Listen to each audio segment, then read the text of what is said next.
नमस्कार, आप देख रहे हैं कुक्षी समाचार जनता की आवाज। मैं हूं आपके साथ महक कपूर। आइए नजर डालते हैं इस वक्त की सबसे बड़ी खबर की ओर। धार में नहीं चली लाडली बहना, 7 विधानसभा सीटों में से 5 पर कांग्रेस, 2 पर भाजपा का परचम लहराया। धार में कांग्रेस के 2 पूर्व मंत्रियों ने जीत हासिल की, जबकि भाजपा के 1 मंत्री को पराजय का सामना करना पड़ा। धार विधानसभा सीट से भाजपा की नीना वर्मा ने कांग्रेस की प्रभावती देवी गौतम को 9,694 मतों से पराजित कर जीत हासिल की है। सरदारपुर विधानसभा सीट से कांग्रेस के प्रताप ग्रेवाल ने अपने प्रतिद्वंदी भाजपा के वेल सिंह भूरिया को 4,128 मतों से पराजित किया। इस प्रकार मनावर विधानसभा सीट से जयस के राष्ट्रीय अध्यक्ष कांग्रेस प्रत्याशी डॉक्टर हीरालाल अलावा ने भाजपा के शिवराज कन्नौज को 708 मतों से हराया।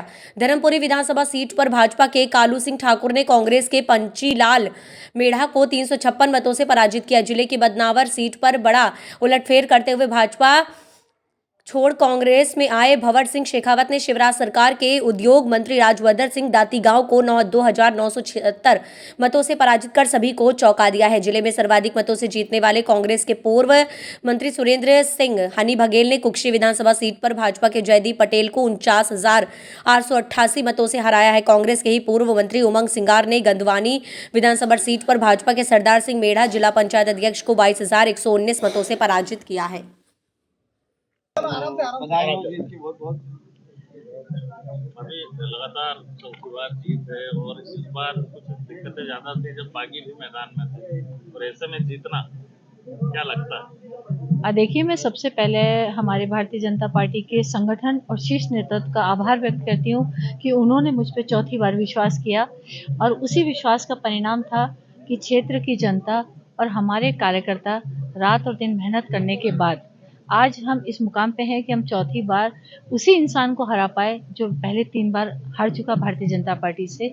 और ये जीत का श्रेय मैं हमारे क्षेत्र की जनता और सभी कर्मठ कार्यकर्ताओं को दूंगी जिन्होंने रात और दिन मेहनत करी, सभी अधिकारियों का, कर्मचारियों का और उन सभी लोगों का जिन्होंने जाने अनजाने मेरी मेहनत कर मुझे सपोर्ट किया, मॉरल सपोर्ट किया और भगवान के चरणों में अर्पित करते हुए ये जीत मैं अपने क्षेत्र की जनता और कार्यकर्ताओं को अर्पित करती हूँ। पूरे चुनाव के दौरान जो बागी मैदान में थे उनसे क्या लग रहा था?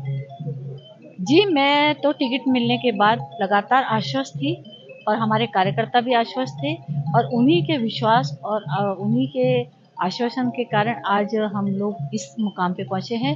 चौथी बार हैट्रिक से भी ऊपर जाकर के अब हम चौका लगा करके बाउंड्री पार करने में कामयाब हुए हैं। आपने चौथी बार जीत दर्ज की है और बीजेपी की सरकार बन रही है प्रदेश में, तो क्या इस बार मंत्री पद प्राप्त होगा? जी, ये निर्णय लेना संगठन और पार्टी के शीर्ष नेतृत्व का कार्य है।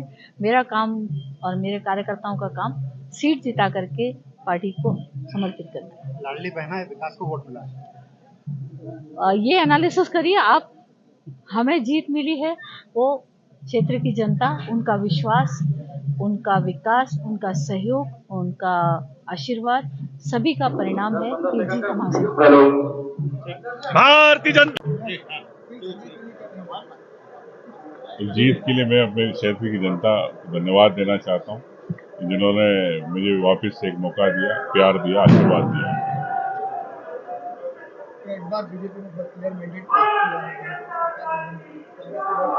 देखिए, निश्चित तौर से कांग्रेस को इस पे मंथन करने की आवश्यकता है कि जब जनता का रुख कांग्रेस के लिए था, क्या कारण है, उन कारणों पर समीक्षा की जाएगी पार्टी स्तर पे। उसके बाद ही मैं कुछ बताना उचित समझूंगा। लेकिन मैं समझता हूं कि हमारी योजनाएं थी जो 18 साल में भारतीय जनता पार्टी नहीं दे पाई, 5 हॉर्स की बिजली का बिल माफ का, कर्ज माफी का हमने जो किया था उसका हमें गए चुनाव में फायदा मिला। इन सब बातों पर हमें मंथन करना पड़ेगा कि क्या बात है और क्या कारण रहे इस बात।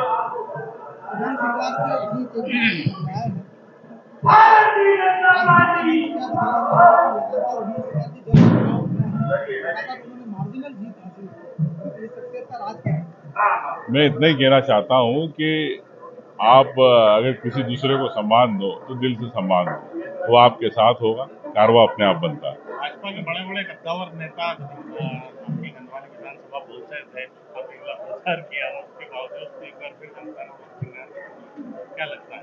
अब ये तो भाजपा के कद्दावर नेताओं को मेरी विधानसभा की जनता ने जवाब दे दिया। Thank you.